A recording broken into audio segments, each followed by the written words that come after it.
Hello students, मीराज maths कॉर्नरमध्ये तुम्हा सर्वांचे स्वागत आहे. आज आपण बघत आहोत कंबाईन गट ब पूर्व 2020 रोजी आलेले गणित आणि बुद्धिमत्ताचे प्रश्न.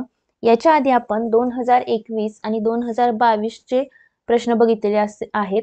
जर तुम्ही ते व्हिडिओ पाहिले नसतील तर प्लेलिस्टमध्ये जाऊन ते चेक करा आणि ते व्हिडिओ पाहून घ्या. ठीक आहे, तर बघूयात प्रश्न काय होता. प्रश्नचिन्ह स्तंभाच्या जागी ठेवण्यासाठी तर्कस्तंभ निवडायचा आहे तुम्हाला. म्हणजेच इथं जे प्रश्नचिन्ह आहे त्याच्या ठिकाणी ह्या ए बी सी आणि डी याच्यापैकी कोणता पर्याय येतो ते सांगायचं आहे. आता बघा याचा कसा संबंध लागू शकतो. 5 + 2 7 केले, 7 + 2 13, 13 + 3 किती येतात 16 येतील. 6 आणि 4 10, 10 आणि 4 14, 14 आणि 5 या सगळ्यांची जर बेरीज केली तर किती 14 आणि 5 येतात 19. 6 आणि 4 10, 10 आणि 8 18, 18 आणि 4 किती येतात 22. ठीक आहे, म्हणजे 16 मध्ये किती मिसळल्यानंतर 19 येतील 3, 19 मध्ये 3 मिसळल्यानंतर 22 येतात, 22 मध्ये 3 मिसळल्यानंतर किती येतील 25. म्हणजेच पर्यायामधून कोणत्या स्तंभांची बेरीज केल्यानंतर 25 येते बघा. 8 आणि 5 13, 13 आणि 6 19, 19 आणि 6 इथं अर्थातच 25 येते. म्हणजे तुमचा ऑप्शन नंबर ए हे उत्तर असणार आहे. ठीक आहे, पुढचा प्रश्न बघूयात आपण. प्रत्येक वाक्यातील रिकाम्या जागेत चपखल बसून दिलेल्या संदर्भात दोन स्वतंत्र व समान अर्थाचे पूर्ण वाक्य तयार करतील अशी शब्द जोडी व शब्दसमूह जोडी निवडा. आता बघा वाक्य काय आहे. रोखे बाजार जोरदार कोसळल्यामुळे खरेदी विक्री व्यवहार करतानाची त्या गुंतवणूकदाराची इथं शब्द निवडायचा आहे मनस्थिती विसंगत वाटत होती. आता बघा कमजोर आणि भकास हे तर नाही येऊ शकत. सांत्वना पलीकडची आणि उपरोधिक हे पण नाही. आशावादी आणि आनंदी म्हणजे काय, ही विसंगत वाटत होती. विसंगत मनस्थिती म्हणजेच काय, आशावादी आणि बघा म्हणजे रोखे बाजार जोरदार कोसळला, खरेदी विक्री व्यवहार करतानाची त्या गुंतवणूकदाराची आशावादी आणि म्हणजे बाजार कोसळला तरीही त्याची आशावादी आणि आनंदी मनस्थिती ही काय वाटत होती तर विसंगत वाटत होती. ठीक आहे, म्हणजे ऑप्शन सी हे तुमचं उत्तर असेल. पुढचा प्रश्न बघूयात. एका थैलीत 1 रुपया 50 पैसे आणि 25 पैसे यांची 5, 6, 8 या प्रमाणात नाणी आहेत. तर त्यांची एकूण किंमत ही रुपये 420 असेल तर 50 पैशांची किती नाणी असतील हे तुम्हाला इथं विचारलेलं आहे. ठीक आहे, आता बघा याच्यामध्ये नाणी किती आहेत. जर समजा आपण 1 रुपयाची कन्सिडर केला, 1 रुपयाची किती नाणी असतील 5 एक्स असतील. नंतर पैशांचं तुम्हाला रुपयामध्ये कन्वर्जन करा. पैशांचं रुपयामध्ये कन्वर्जन करताना काय करतो आपण 100 नी भागतो. म्हणजे इथं काय येईल 6 एक्स येईल. नंतर इथं काय येईल 0.25 एक्स म्हणजेच इथे येईल 8 एक्स. आता ह्या सगळ्यांची म्हणजे 5 रुपयांची 1 रुपयांची 5 एक्स नाणी आहेत. म्हणजे ह्याची किंमत किती होणार आहे किंमत 5 एक्स होणार आहे. अधिक 0.5 × 6x केल्यानंतर ही काय होईल की 50 पैसे असणाऱ्या 6x नाण्यांची किंमत होईल. अधिक इथं 0.25 × 8x ह्या सगळ्यांची जर किंमत केली तर ती किती येते 420 रुपये. ठीक आहे, म्हणजेच इथं 5x आहे असं घ्या. नंतर 6x × 0.5 म्हणजे इथं तुम्हाला गुणाकार करावा लागेल. 6 पंचे 30 आणि इथं 0 इथं आला 0 आणि इथं x अधिक 25 × 8 25 8 200 आणि इथं 200 गेले इथं राहिला x बरोबर 420. नंतर 5 आणि 3 8, 8 आणि 2 किती होतात 8 आणि 2 10 होतील. म्हणजे इथं 10x येईल. ह्या सगळ्यांची बेरीज येते 10x बरोबर 420. ह्या 0 ला हा 0 गेला म्हणजेच तुमचा x बरोबर किती आला 42 आला. म्हणजेच तुम्हाला 50 पैशांची किती नाणी विचारले. 50 पैशांची किती नाणी आहेत तर 6x आहेत. म्हणजेच 50 पैशांची किती नाणी आहेत 6x. म्हणजेच 42 × 6 करा तुमचं उत्तर येईल.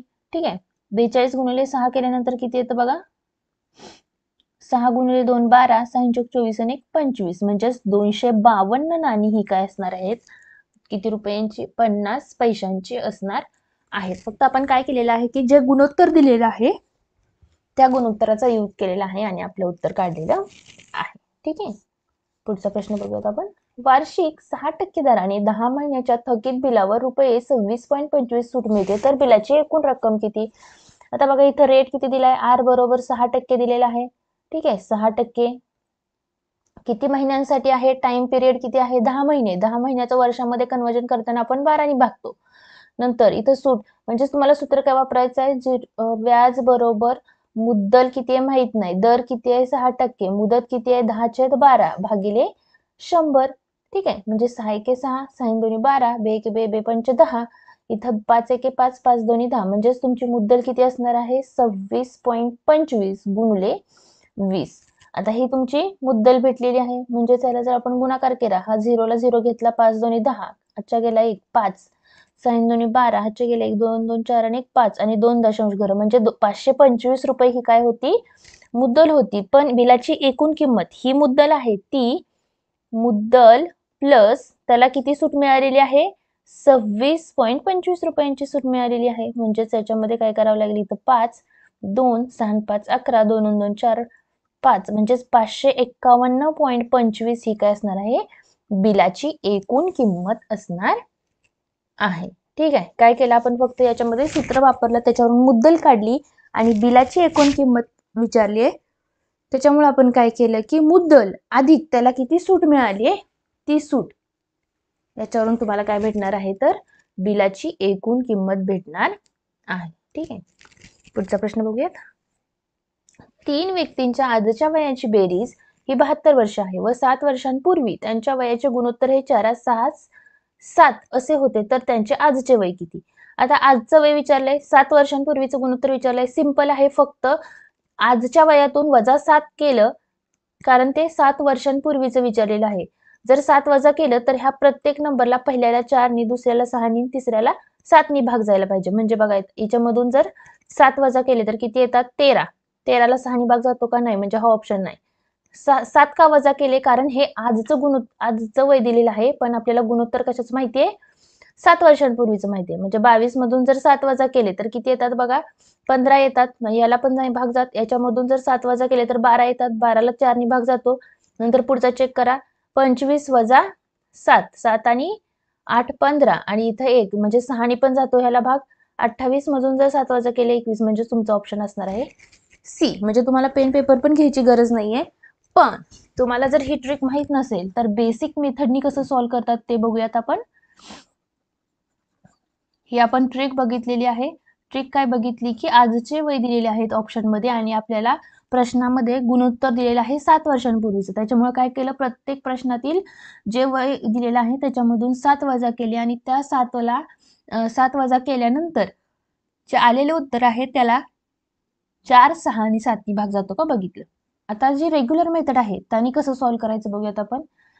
3 व्यक्तींच्या आजच्या वयांची बेरीज काय आहे, 72 आहे. 7 वर्षांपूर्वी त्यांच्या वयाचे गुणोत्तर किती होतं, 4, 6, 7. आता 7 वर्षांपूर्वी एवढं होतं, म्हणजे 7 वर्षांपूर्वी एवढं असेल तर आजचं करण्यासाठी काय करावं लागेल, अधिक 7 करावं लागेल.